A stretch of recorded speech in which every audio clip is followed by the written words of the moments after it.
हजारों सालों से लोग एक ही सवाल पूछ रहे हैं कि 4000 साल पहले लोगों ने इतने बड़े पत्थर कैसे उठाए, वो भी बिना किसी क्रेन की मदद के।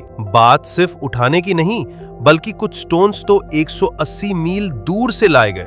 मतलब एक डबल डेकर के वजन जितने पत्थरों को उठाकर कई 100 मील दूर तक ट्रांसपोर्ट करना। तो असली कहानी आखिर क्या है? चलते हैं 2500 बीसी में, जब ना आयरन टूल्स थे, ना इंजीनियरिंग और ना ही कैलकुलेटर का कोई नामो निशान। फिर भी उन लोगों ने इतने भारी पत्थर 180 मील के फासले तक कैसे ट्रांसफर किए? इसके पीछे कई थ्योरी हैं। पहली थ्योरी, जिसे लोग रोलिंग थ्योरी कहते हैं, इसके मुताबिक ये लोग स्टोन्स को लकड़ी के गोल गोल रोलर्स पे रखकर खींचते थे।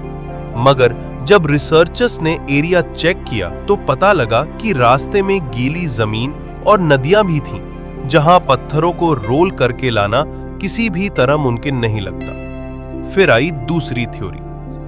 2016 में नेदरलैंड्स में एक एक्सपेरिमेंट ने जाहिर किया कि रेत पर पानी डालने से फ्रिक्शन काफी हद तक कम हो जाती है, तकरीबन 50% तक। इसका मतलब था कि भारी सामान खींचने के लिए कम लोगों की जरूरत पड़ती थी। यानी जिस चीज को हमने 2016 में जाना, क्या ये कदीम लोग ये ट्रिक पहले ही जान चुके थे? एक और अजीब थ्योरी ये है कि स्टोनहेंज साउंड की मदद से बनाया गया था। जी हाँ, साउंड वेव्स। इस थ्योरी को एक्स्टर लेवे कहते हैं, जिसमें साउंड फ्रीक्वेंसी ग्रेविटी को कम करके पत्थरों को उठाने में मदद करती थी। ये थ्योरी भी बाद में गलत साबित हो गई। लेकिन फिर असल थ्योरी आखिर है क्या? आज के आर्कियोलॉजिस्ट कहते हैं कि इन लोगों ने लकड़ी के रैंप रोप्स और पुली सिस्टम का यूज किया था।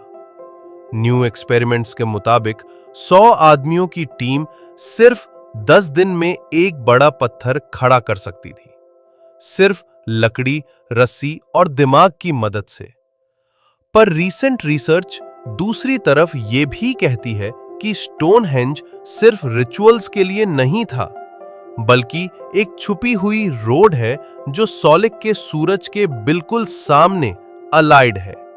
यानी वो सूरज जो गर्मियों के सबसे लंबे दिन और सर्दियों के सबसे छोटे